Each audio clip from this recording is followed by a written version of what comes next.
Avec le révérend Jean-Félix Mantala, avec notre deuil, le complot est réel. Le complot est réel. C'est ça notre deuil que nous sommes en train d'évaluer cette semaine. Nous avions commencé hier et aujourd'hui nous continuons. Merci aux amis de l'adoration pour ces belles cantiques que nous venons de chanter à l'honneur de notre Dieu. À ces moments, nous avons réalisé réellement que notre Dieu a Moninga Mala. Aza Moninga Mala parce qu'il a accepté la croix pour nous sauver. Aza Moninga Mala parce que à cause d'un complot, complot ça pour Christ. Andima ekulu supote ngana yo tolo mwana molili to kota na lumière. Andima ekulu su pota pote ngana yo to benama ba oleaye. Alléluia. Malgré les complots, l'orateur nous a dit hier, malgré les complots, Zame Nabiso a triomphé toujours. Alléluia. Yamwana naliki obo de laisser les joyeux. Aujourd'hui, sans Zambé, abattre la liberté, abattre la famille contre ma compagnon sur la route à Bazosana. Pour éviter d'être télémi pour la sa liberté. On ne sait jamais quels sont les complots. L'orateur nous a dit que les complots ils sont secrets. Pour éviter secret nini, on va nous et si vous allez, maman, c'est que les bateaux pour qui ça pour la banane, complot on a monté contre eux. Mais il y a un moment où il y a un peu de lit, aux eaux là, aux eaux qui ça va complot au sol. Au matin, on lit les bateaux pour qui ça pour la banane, pour la libota, les complots peuvent se faire même pour baisser ou quitter ça ou baisser sur le plan financier. Même sur le plan financier, aux autres éléments là. Et ça l'a neutralisé, et ça l'a anéanti, la santé et ça l'a anéanti, et pour qui s'amater, aux autres déclaré ici que ça n'a pas malgré confinement, malgré cette situation, nous avons collé ça, mais il dit au nom de la Zambie, complot mon côté à mon. Ta parole est puissante, ta parole est puissante, Seigneur, ta parole bénie. Ta parole sauve, ta parole guérit. Que cela, je prie, soit le partage de tous ceux qui nous suivent, de tous ceux qui vont écouter les messages de ce soir à l'occasion de la mort et de ta résurrection. Nous avons ainsi prié par le nom puissant de notre Seigneur Jésus-Christ. Amen. Sans plus tarder, nous voulons écouter la parole de Dieu, préparer vos blocs-notes, votre carnet pour noter les passages et ce qui sera dit ce soir. Et nous allons laisser la place à notre pasteur Jean-Félix Mantala pour nous nourrir de la parole de Dieu. Merci.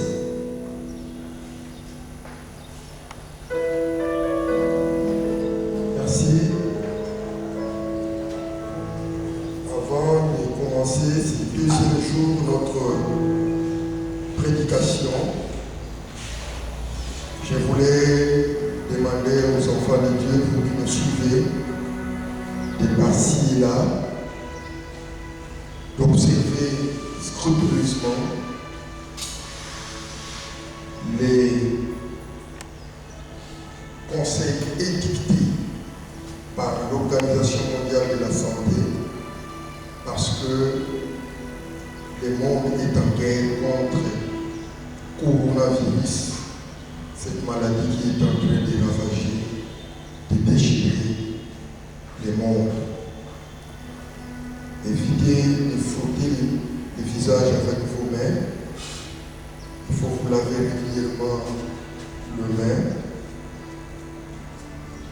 Respecter la notion de la distanciation de 1 mètre. Et moi, j'ai augmenté encore d'1 mètre. Et aussi éviter les accolades. Suspendez momentanément les accolades. Le baiser, suspendez momentanément. Dans les quelques conseils, vous les suivez partout dans les médias. Je vous appelle en tant que serviteur de Dieu. D'abord, nous avons notre grand thème des complots réels. Aujourd'hui, nous avons commencé par des petits thèmes, des sous-thèmes que nous intitulons le confinement. C'est par rapport à ce qui se passe aujourd'hui. Et ce confinement est arrivé pendant la période de la Pâque.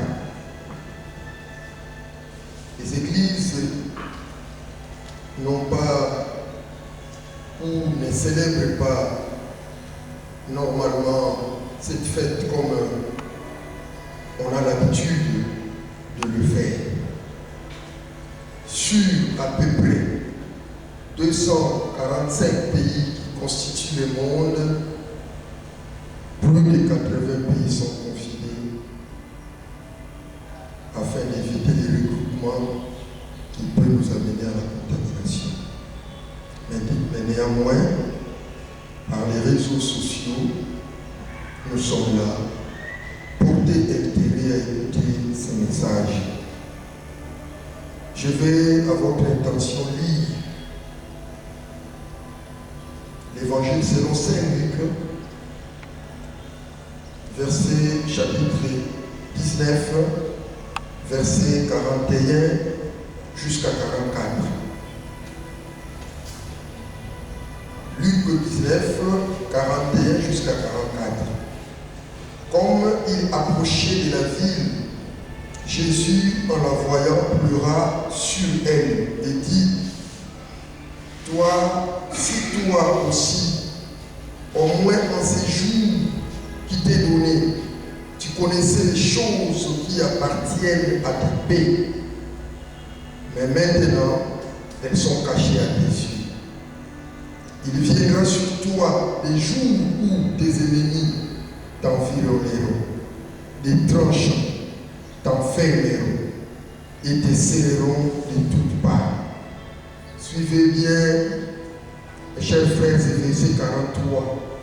Il viendra sur toi des jours où tes ennemis t'environneront, des tranchants t'enfermeront et te serreront de toutes parts. Ils te détruiront, toi et tes enfants, au milieu de toi. Et ils ne laisseront pas en toi pierre sur pierre, parce que tu n'as pas connu le temps où tu as été visité. C'est notre référence phare et c'est soi. J'aimerais ajouter un autre passage dans le livre d'Ésaïe, chapitre 26, verset 20. Ésaïe 26, verset 20, dit ceci: Va, mon peuple, entre dans ta chambre et ferme la porte derrière toi. Cache-toi pour quelques instants, jusqu'à ce que la colère soit passée. Va, mon peuple, entre dans ta chambre et ferme la porte derrière toi. Cache-toi pour quelques instants, jusqu'à ce que la colère soit passée. Seigneur, je veux parler de toi ces seconds jours de notre séminaire pascal. Nous voulons que tu nous utilises afin de communiquer avec ton peuple. Tika pokwa oyo ezala pokwa ya lipango likona moko na moko au Canada, en Amérique, en Europe, vous êtes en Asie, en Océanie, en Auckland, Nouvelle-Zélande, Madagascar, Afrique du Nord, Sud, Centre, partout où vous nous suivez. Tika Zabetata, mon abino, allons qu'il vous bénisse, lui, le Dieu de paix, et que cette parole puisse trouver de la place dans vos cœurs. Au nom de Jésus, nous avons ainsi prié. Amen. Mes chers frères, le monde aujourd'hui est en interrogation. Le monde aujourd'hui est en interrogation. Il y a des gens qui pensent qu'il y a quelque chose qui se passe dans le monde que nous ne connaissons pas. Et c'est ce que nous appelons, nous, le complot. Qui est l'auteur de cela? Le monde d'aujourd'hui est en ébullition. C'est partout où les gens pleurent le mort. Partout il y a des décès. Et parmi les solutions préconisées par les hommes, c'est les confinements. C'est les confinements. Mais on se pose beaucoup de questions. Ça vient de Dieu? Nous, ça vient du diable. Et tout ce que nous savons, que le monde est en interrogation. Parce que les gens ne comprennent pas. Ça veut dire quoi? Nous allons où? Où est-ce que nous allons aboutir avec tout cela? On n'arrive pas à comprendre. Mais en interrogeant la parole de Dieu, bien aimé, il a été constaté que parfois c'est le diable qui confinait, parfois aussi Dieu confinait son peuple. Le diable confinait le peuple de Dieu, mais parfois aussi Dieu lui-même arrivait aussi à confiner son peuple. Cela est-il un complot? Derrière ce confinement, il y a un problème, il y a quelque chose. Oui, c'est pour peut-être éradiquer la maladie, mais n'oubliez pas qu'un complot est défini comme étant un projet secret élaboré par une ou plusieurs personnes contre une personne ou une institution ou une structure donnée.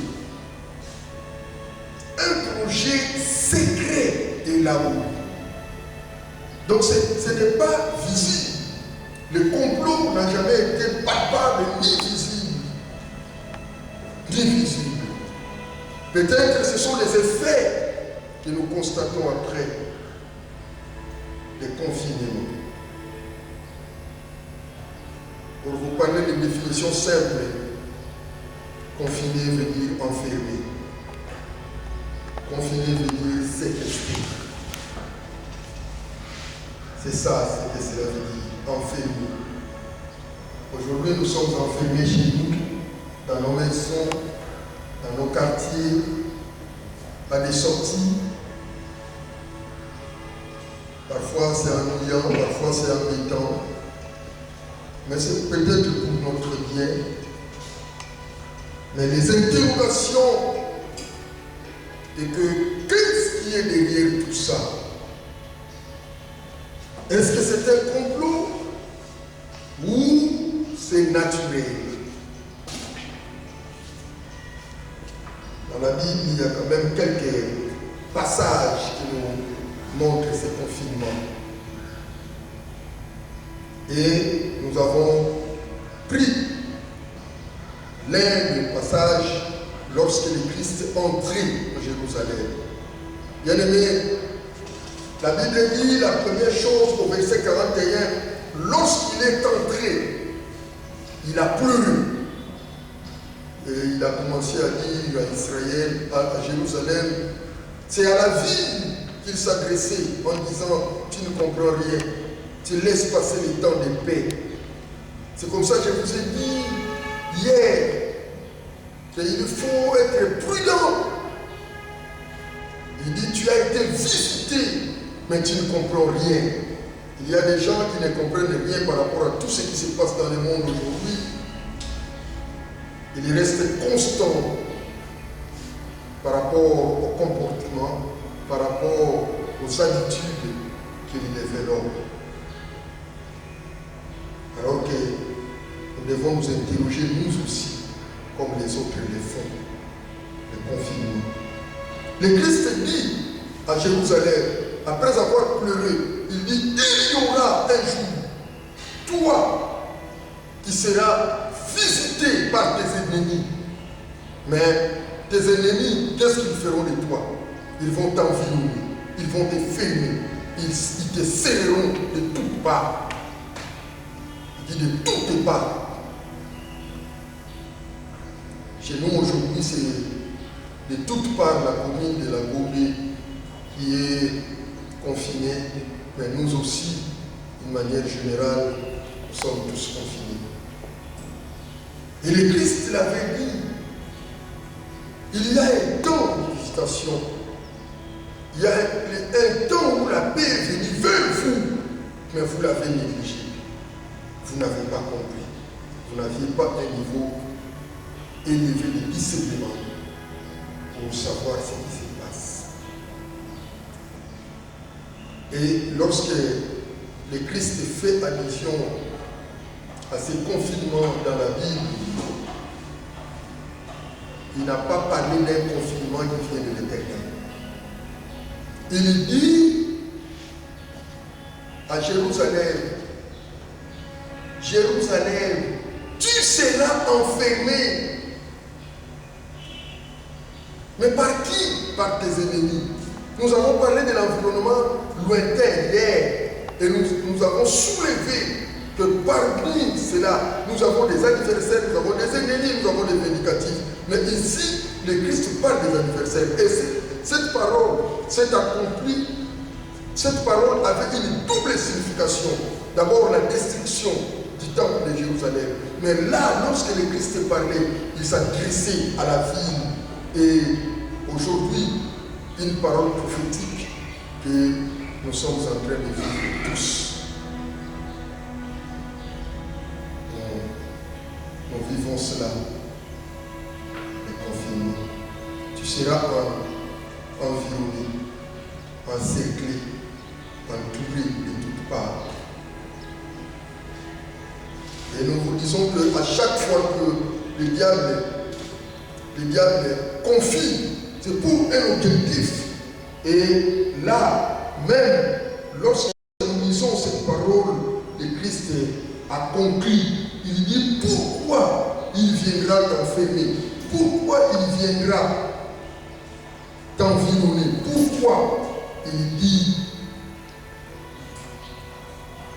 ils te détruiront, toi et tes enfants au milieu de toi, et ils ne laisseront pas en toi pierre sur pierre. Donc en fait l'objectif c'est pour la destruction. L'objectif c'est pour la destruction lorsque le diable confie les gens quelque part. Dans la Bible, vous avez cet exemple de 2 Rois 6 jusqu'au chapitre 7, lorsque le roi de la Syrie avait confiné tous les Samaritains. Il avait confiné les Samaritains. Et la Bible nous dit qu'il n'y avait plus rien, ni la nourriture pour la vie, pour la survie du peuple samaritain. Parce qu'ils étaient confinés par un adversaire, le roi de Syrie. Donc lorsque le diable vient confiner, c'est pour un objectif précis. Mais qui n'est pas toujours du bien, c'est le mal. Il confine pour le mal. C'était pendant la période pascale. Le Christ dit, je vais fêter. Mais je dois entrer à Jérusalem. Et il entre à Jérusalem, les gens ont chanté avec des rameaux en main. Ils ont élevé Jésus. Mais hier, nous avons dit, avant-hier, nous avons dit quelque part que malgré cela, le Christ n'avait pas la joie. Le peuple était dans la joie, mais lui n'avait pas la joie. Et cela s'est manifesté par deux propos. Le premier, lorsqu'il dit, il s'adresse au souverain sacrificateur. Si vous les interdisez de ne pas m'adorer, de ne pas me glorifier, je vais même demander aux pierres de me glorifier. Les temps que le Christ avait pris témoignent qu'il n'était pas dans la joie. Et la Bible dit que le deuxième propos, lorsqu'il entre, la Bible dit que le Christ a pleuré sur Jérusalem. Parce qu'il avait vu ce que deviendra Jérusalem dans les jours à venir. Le confinement. Donc nous disons aujourd'hui que le Christ, pendant la période pascale, l'avait déjà prédit. Mais faites attention. Dans la Bible, lorsque nous l'interrogeons, il y a aussi quelque part où Dieu avait confiné son peuple. Mais dans la plupart des cas, lorsque je lis, je trouve que Dieu avait confiné son peuple premièrement pour régler les comptes de ses adversaires. Deuxièmement, c'était pour bénir son peuple. Et pour conclure notre message de ce soir, nous allons essayer d'analyser le quelques petites références de la Bible qui nous parlent du confinement. Et là, nous sommes déjà dans le livre d'Exode. Exode, chapitre 12. Si vous lisez l'entièreté de ces livres, là vous constaterez que le Christ, là vous constaterez que Dieu était en train de donner des instructions à son peuple. Il dit à Moïse, vous entrerez à la maison. Bokokota na bandaku na bino. Bokokota na bandaku na bino. Pe moto na moto akozwa makila ya nyama akoboma mwana ya nyama oyo aza na tache te akotia ye makila na porte ya ndako na ye. Faut vous rester à la maison. Ça c'est Dieu lui-même qui a confiné son peuple. Et c'était pour un objectif. L'objectif c'était de régler les comptes de ses adversaires, de régler les comptes de ses ennemis. C'est comme ça qu'il a confiné son peuple. Et c'était toujours pendant la période pascale. Aujourd'hui, bien aimé, nous sommes confinés pendant la période pascale. Et c'est lorsque Dieu était en train de confiner son peuple à la maison, c'était pendant la période pascale. Il a même dit à Moïse que vous allez vous souvenir de ces événements, année par année, parce qu'il est grand temps, je vais régler les comptes avec cet homme, Pharaon. Il a confiné son peuple. Ça c'est Dieu lui-même. Ce n'est pas le confinement du diable, ça c'est le confinement de Dieu. Nous y reviendrons avant de conclure notre message. Nous avons un autre, mon mari était aussi serviteur comme toi. Mon mari servait aussi le Seigneur, mais il est arrivé qu'il est mort avec et il a laissé les dettes. Maintenant, le créancier est arrivé pour esclavagisme. Mais lorsqu'elle a fini de parler, Élisée lui a posé la question, qu'est-ce que tu as dans ta maison?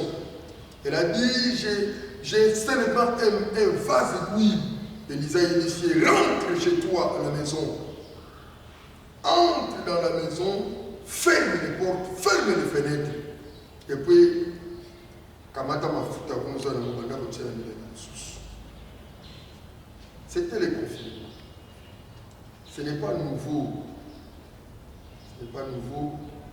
Ce n'est pas aussi un mot qui vient du ciel. Ce n'est pas aussi un mot que nous ne connaissons pas. Mais ça existait déjà. Et ça a toujours existé. Alors, mais ça, ce n'était pas pour régler les comptes. C'était pour la bénédiction. C'est pour bénir cette femme. Donc, je vous disais tantôt que lorsque Dieu confine son peuple, soit c'est pour régler les comptes, soit c'est pour bénir. Mais cette fois-là, c'était pour la bénédiction. Et cette femme a obtempéré, elle a obéi, et puis à Kélipe, à Sali Ouaïb. Donc, lorsque Dieu te confine, ce qui nous a pas confiné, accepte ça. C'est pour une cause. Et cette cause-là, c'est pour ton bien. C'est pour ton bonheur. Nous avons un autre exemple dans la Bible, dans les livres de Josué. Dans les livres de Josué. Si vous lisez les livres de Josué, vous allez découvrir que Dieu avait aussi confiné une famille. Josué chapitre 2, vous commencez à partir du premier verset, c'est toute une histoire. Cette femme-là était une pite, une femme pécheresse qui était toujours à la rue. Et finalement, les espions que Josué avait envoyés pour espionner Jéricho pendant la conquête sont allés dans la maison de cette femme. Comme il y a un maman, Oyo Yandumba, à Bombi Bango, à Sungi Bango, à découvrir Jéricho et Zandegeni. Ce qui est plus important, c'est que maman Oyo Tama, Talaki Bango na Musika, alors dit, nous avons besoin de la bénédiction. Nous avons besoin de la l'union sortie. C'est comme ça, hier, je vous ai parlé de la prudence. De la prudence. Bien aimé, dans la mission, les mamans ont mis sur la fenêtre. Mais avant, Abim Sabango, ici, maman, Oko Kamata, Tata Nayo, Maman Nayo, Bana Nayo, Bandeko Nayo, Dino Nyos, Oko Kota, Nakatanda, Oko Kalanda, parce qu'il y a la fenêtre, au Tchaditenga rouge. C'est comme ce que Dieu avait dit à Moïse, je verrai les sangs, et les sangs vous servira d'ici. Et partout où je trouverai les sangs, l'ange destructeur n'entrera point. Bien-aimé, Maman Oyo a confiné Kilibotanéno. La Bible dit qu'il avait confiné. Il avait confiné à Sangisa Kilibotané, à Kangela Kilibotané. Nakati yanda. Bandeko nangai azoyebisa biso ke makambo oyo esalamaki na Bible. Makambo oyo esalamaki na kati na Bible. Yango tozovivre lelo. Soit Satan akotika bino na ndako po aza na objectif ndenge roi ya Syrie akangaka basamaritain nyonso. La Bible elobi nzala ekotaki na kati ya Samarie parce que roi oyo akangaki bango enfermaki bango. Le confinement. Donc on a Esaïa na 26 oyo totangaki na bino Esaïa alobi va mon peuple, entre dans ta maison, ferme la chambre, kota na kati, ni bomba parce que tant il y a violence, tant il y a basse et les on dit reste là quelques instants. Tikala kuna na kati, vanda kuna na kati. Yanda. Que le temps des malheurs passe, que le temps des souffrances passe. Ésaïe 26, verset 20. Ce qui t'a donné les Joachim.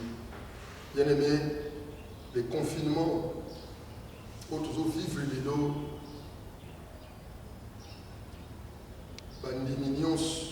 même les hommes de Dieu, ni les jouent. Mais du moins, il y aura des signes. Et il a commencé à énumérer tous les signes que nous avons déjà vécus, que nous continuons à vivre.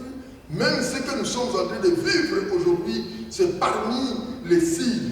Mais ce qui est intéressant, il a dit à ses disciples que lorsque vous verrez toutes ces choses, ne soyez pas troublés. Ne soyez pas troublés parce que ça ne sera pas encore la fin, mais c'est le commencement des douleurs. Donc nous entrons dans une phase de tourment. Et ça aussi, Paul le matérialise dans 2 Timothée 3, verset 1 jusqu'à 3. Il dit il y aura des temps difficiles où les hommes deviendront orgueilleux, fanfarons, amis de l'argent. Les enfants ne vont plus avoir crainte de leurs parents. Tout ça, c'est que nous sommes en train de vivre. Il a dit c'est le commencement des douleurs. Et j'aimerais vous rappeler que c'est le commencement des douleurs. Lorsque nous voyons, nous suivons la télévision aujourd'hui, il y a ceux qui pleurent. Ils disent nous sommes confinés, mais nous allons mourir avec les enfants bien-aimés. Le Christ a dit c'est le commencement des douleurs. C'est le commencement des douleurs. C'est le commencement des douleurs. Je veux vous rappeler que le monde va de mal en pire. Je répète ce que j'ai toujours dit, que le monde va de mal en pire et que, bien aimés, nous devons être prudents, comme je vous ai dit. Mais j'aimerais vous dire que ce jour-là, Dieu est descendu en Égypte. Il dit à son peuple, ne sortez pas, restez à la maison. Parce que je vais prouver, Pharaon, que je suis Dieu et je suis grand. Je vous rappelle que pendant cette période pascale, Dieu est en train de régler les comptes de nos ennemis. Bien-aimés, le monde d'aujourd'hui est arrivé au bout. Voilà pourquoi je veux vous parler de ces 2 choses. Évitez la distraction. Évitez la distraction. Évitez la distraction. La civilisation est au bout. La civilisation est à son déclin. Maintenant, la civilisation va connaître une chute. C'est comme ça que je vous dis que le monde va de mal en pire. Ne soyez pas distraits. Il n'a plus rien à nous donner. Le monde, d'ailleurs, lui-même n'a plus rien. Puisque le monde n'a plus rien, tout ce qu'il donne aux gens, c'est seulement la distraction. Par son évolution technologique, il vous amène à la distraction. Je trouve un enfant à 2 heures du matin en train de naviguer. Je lui pose la question, à cette heure, tu navigues? Il me dit, je profite à 2 heures grises. À 2 heures du matin. Je lui dis, quand est-ce que tu vas te réveiller pour aller à l'école? Quand est-ce que tu vas reprendre? Tu vas lire tes notes. Quand est-ce que tu vas prier? Le monde n'a plus de contenu à nous donner. Le monde nous donne seulement de la distraction. Voilà pourquoi il est important que les chrétiens, au jour d'aujourd'hui, avec tout ce qui se passe dans le monde, ne soyez pas distraits. Ne soyez pas distraits. Le monde est au bout. Le monde n'a plus rien à nous donner. Mais à l'entretemps, Dieu est en train de régler les comptes de ses ennemis. Ceux-là qui prônent le mariage pour tous. Ceux-là comprennent qu'il est Dieu. Qui est derrière ce complot? Nous ne savons pas. Est-il un complot ou pas? Mais le complot, c'est un projet secret qu'on élabore. Il n'a jamais été palpable. Nous ne pouvons pas les toucher. Mais le Christ l'a dit à son entrée à Jérusalem qu'il arrivera un jour où tes ennemis t'environneront, tes ennemis t'enfermeront, tes ennemis te serreront de toutes parts. Lorsqu'on parle de toutes parts, cela veut dire au nord, au sud, à l'est et à l'ouest. Il ne vous laisse même pas un espace pour sortir.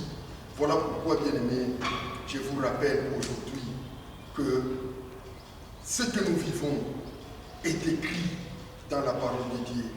Mais ça vous amène à discerner, à pouvoir savoir est-ce que c'est un temps de Dieu ou ce n'est pas le temps de Dieu. Évitez la distraction. Et enfin, c'est un temps de souffrance.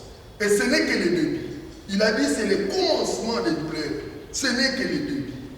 Puisque c'est le début, je vais vous dire c'est que nous allons vivre encore des moments horribles, des moments terribles, des catastrophes, des moments de désastre dans les jours à venir. Mais je vous appelle à consolider votre relation avec le Christ, à pérenniser votre relation avec Jésus. C'est-à-dire, kolisa boyokani na Yesu, kolisa boyokani na Yesu, kolisa relation na Yesu. Bien aimé, ce qu'on kolisi relation na Yesu, même lorsque tu seras confiné, vous allez toujours dans la même kati. Parce qu'il a dit, pour vous même, pour tchaka makila, les restes. Il y a un moment où il y a une colonie pour vous en confinement de 7 jours pour vous dire kaka. Bien aimé, je te rappelle que lorsque les voisins manquera du pain, toi tu auras le pain. Lorsque les voisins manquera de l'eau, toi tu auras de l'eau. Lorsque les voisins manquera le riz, toi tu auras le riz parce que tu consolides ta relation avec Jésus. Seuls ceux qui ne connaissent pas Jésus vont souffrir. Mais yo dans la joie. Si vous allez toujours laisser d'où cette parole qui dit ils l'ont vaincu à cause du sang de l'agneau et à cause de la parole de témoignage. Une quitte à cause de l'esprit de discernement, à cause de ce qu'elle avait vu, qui était le rouge, symbole du sang de Jésus. Et puis Isaka et Botamokima. Je vous rappelle que le confinement, il n'y en a pas qu'aujourd'hui. Même Israël a vécu cela en Égypte, partout. Les gens ont vécu le confinement. Mais je vous appelle, bien-aimés, de tout ce qui nous entoure pendant cette période pascale, vous serez sauvés. Amen. Voilà.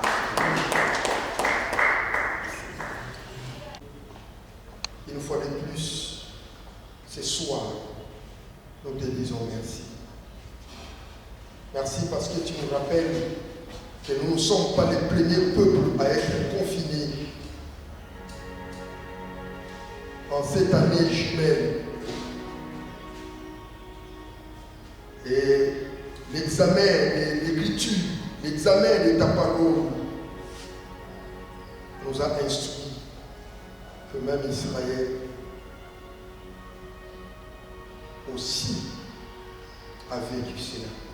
Et au jour d'aujourd'hui, ta prophétie s'accomplit aussi. Voilà pourquoi nous te disons merci. Aide-nous. Parce que toi tu as dit toutes ces choses, lorsque vous le verrez, ça sera le commencement des douleurs. Donc le monde va de mal en pire. Mais comme tu épargnes toujours les siens, épargne ses papas, épargne cette maman, épargne nos frères et sœurs, épargne-nous, nous qui te connaissons. Seigneur, merci. Parce que lorsque les uns pleurent la chute de l'économie mondiale, qui a comme finalité les hommes, nous te disons merci aux ânes, parce que bientôt nous allons te voir. Aide-nous, Seigneur, ce deuxième jour. Nous croyons que demain tu seras encore avec nous. Et ton esprit qui est en train de parler, qui est en train d'exhorter ton peuple, est là, présent. Ton esprit nous conduit. Soutiens-nous au nom de Jésus. Amen. Oui, bien-aimés, avant de passer au service des offrandes, nous allons vous informer que demain, nous parlerons des sociétés secrètes. partirons de la Bible et nous parlerons des sociétés secrètes qui a amené le Christ à la mort. Et nous allons aussi faire le parallélisme avec les sociétés secrètes d'aujourd'hui qui combattent l'Église comme ils l'ont fait avec notre Christ pendant la période pascale. Voilà. C'est lui qui a préparé sa vie peut apporter sa dîme. Vous êtes là, vous nous suivez dans les réseaux sociaux. Préparez votre dîme. Seigneur, merci de recevoir la dîme de mon frère et de ma soeur qui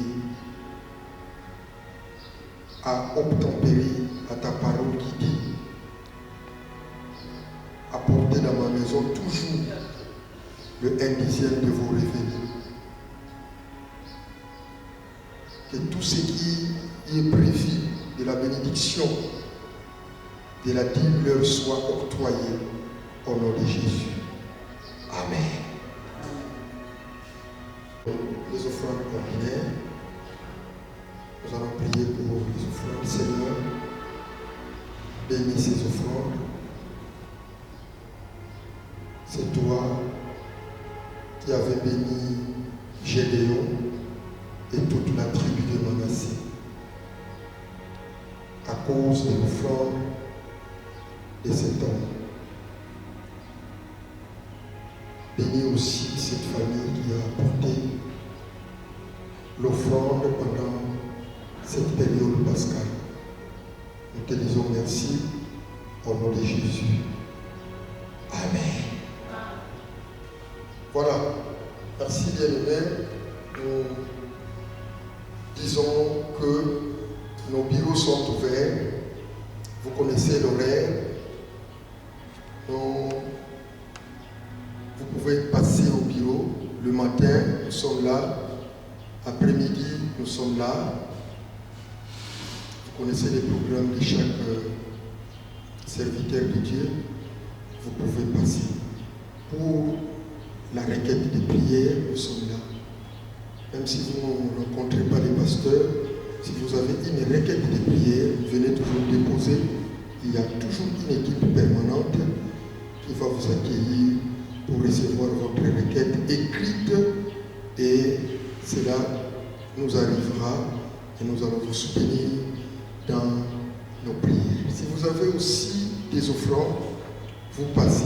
Ou bien les offrandes collectées dans vos maisons, vous pouvez passer au bureau. Il y a une permanence qui est prête pour recevoir ces offrandes. Vous avez la dîme, vous pouvez toujours passer au bureau et nous sommes là, nous allons la recevoir. Voilà, c'était notre communiqué et nous rappelons, n'oubliez pas de respecter le principe d'hygiène édicté par l'OMS. Nous rappelons encore, la maladie est là, ne soyez pas distraits, ne soyez pas emportés, la maladie est là. Demain jeudi, nous allons, c'est un jeudi saint, nous allons passer à la Sainte Seine. Demain jeudi. La faisabilité, c'est laquelle vous êtes dans votre famille, vous achetez votre vin, votre jus, rouge toujours comme d'habitude, vous achetez le pain, le plus âgé prépare la Sainte Seine, et puis nous, à partir du temple ici, nous allons célébrer, et vous, à la maison, vous allez prendre. Si vous trouvez que vous n'êtes pas capable de le faire, vous contactez le diacre qui est proche de votre parcelle, de votre quartier, il va vous aider à le faire et vous allez prendre ensemble avec nous en direct à partir du temple. Amen. Amen.